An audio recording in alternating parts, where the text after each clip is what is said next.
Hey, what's going on, everybody? This is Tyrone back with Tech Life. And as the days and months go by, we are naturally going to find out more about the progress that T-Mobile is making. Because if some of you are familiar with T-Mobile for all these years now and you've been following the channel, they are always very vocal on their progress. They're very public. They speak out about it. So we're naturally going to find out more in the coming days and months. So we now have an idea of T-Mobile because they laid out their $60 billion 5-year plan, the build-out plan for the 5G network. And in this video, I kind of briefly spoke about it yesterday. But in this video, I want to ask you guys if this is enough. I just want to hear from you guys in the comment section to see if you guys think this will be enough. And what I mean by that is if you take this $60 billion and you divide it by the 5-year plan, this totals to about T-Mobile spending about $12 billion on the yearly basis. So again, T-Mobile, of course, they're saying they are going to supercharge the Un-carrier, which is completely true. They've never spent $60 billion in a five-year span. They've never done that as an individual company. Now with the Sprint spectrum and the Sprint revenue, it will allow them to do so. But where it gets interesting and where they may fall short is when they start mentioning Verizon and AT&T. They keep mentioning the two. They keep saying, we want to compete. We want to beat them. We want to have the better network. And I said it in my previous videos. If you want to compete and you want to win and you want to be the best, you got to outspend the best. And at $60 billion over a 5-year period, spending $12 billion a year, T-Mobile is going to fall short. In this same time frame, Verizon is going to spend $40 billion more. In this same 5 years, Verizon is going to spend $100 billion to T-Mobile's $60 billion. Now, some of you may say, yeah, Verizon may need to do so because of their millimeter wave strategy. Again, 5 years is a long time in the wireless industry. Even 6 months is a long time in the wireless industry. By that time, in a 5-year span, C-band's going to be cleared. CBRS is going to be fully rolled out. More mid-band spectrum auctions could become available to make the playing field more equal between the carriers. So it won't be that T-Mobile just has 319 megahertz of spectrum on average, and the rest are only in the low hundreds.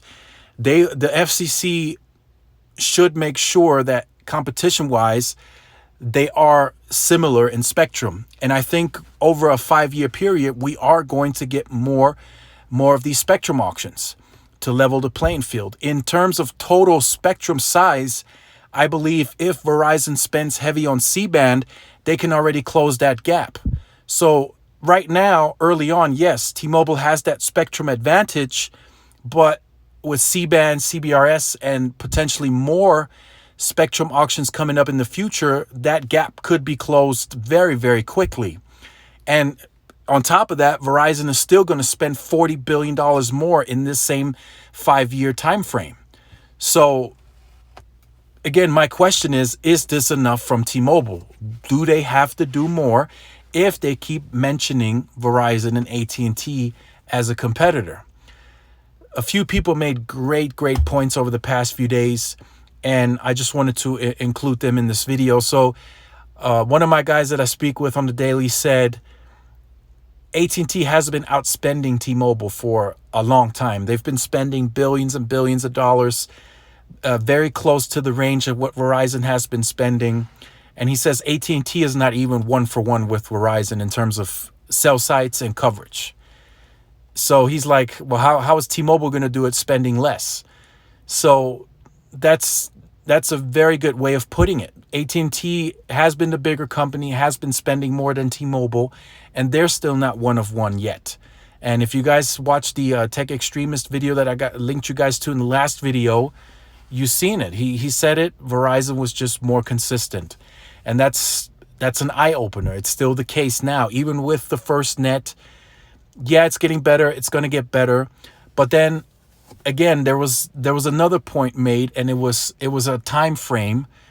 It was said that, it's going to take AT&T time. It's going to be in phases where if you look at the crowdsourced maps and you look at the coverage for Verizon, one would say that now Verizon is not having to spend those the money on those resources anymore. That money can now go towards other stuff. So that was another great point made to me, that Verizon already has those areas covered that AT&T is now trying to get into. So, and of course, there are some very small areas that AT&T is going to have better coverage, and that Verizon may have to catch up to them.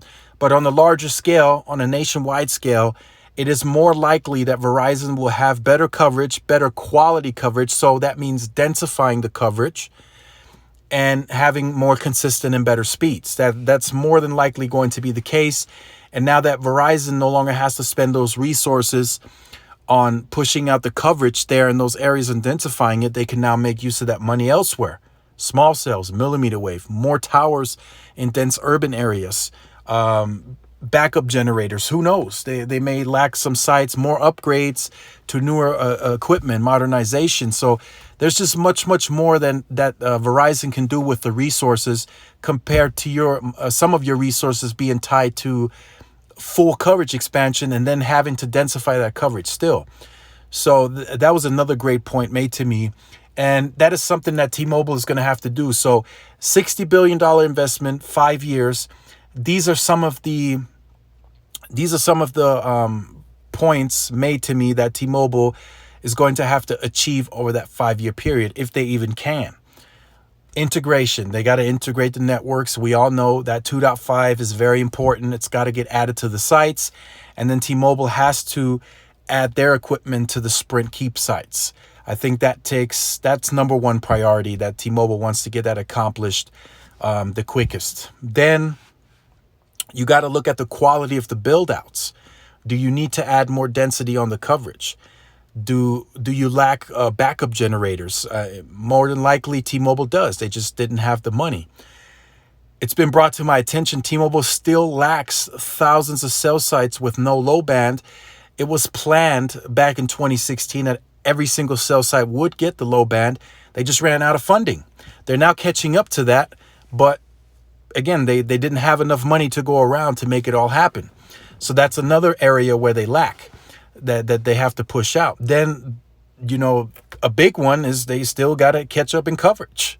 They're behind. They're starting as a smaller company, not necessarily a smaller company because they gained a good amount of people from Sprint, but I'm saying they start with a smaller coverage to begin with. So now they're trying to match the big two, and they're trying to do all that with $60 billion in 5 years. Integrate, expand coverage, then you got to look at the smaller things. Do we have the newest equipments? Do we need to modernize more, upgrade more? Do we need to go back and maybe make the sites taller, maybe build our own site because our site is too low? There's just many factors that come into play that may make you consider and say, hey, look, that $60 billion might not be enough. You may have to spend a little more here to get that ball rolling, maybe even a year or two. Let's say the plan is set, okay, we're $60 billion, 5 years. Let's say they spend, $10 billion more. Out of 2 of the years, they spend $10 billion more. Something along those lines, just to get the boost going, because they have to, if they want to keep mentioning Verizon and AT&T, they're going to have to spend big money. Just on the 3 points that I mentioned alone, we're not even talking about outdoor DAS systems, indoor DAS systems, where AT&T and Verizon are far along on that. That just brings much better quality in terms of bringing indoor DAS systems into airports, big malls. I know T-Mobile has been doing that as well, but of course they haven't been able to do that on the larger scale due to the lack of funding. So now that they have more, they can say, yes, we're supercharging the Un-carrier. Great, good, got it. T-Mobile is going to be better. Network's going to be better. But can they sit there and really say that they're going to truly be better and have the best networks over the big two? The money doesn't really back that up, the spending. Now, if they said they were going to spend $100 billion over this 5 years, I'd be like, okay, now we're talking. Now we're talking big, huge build outs.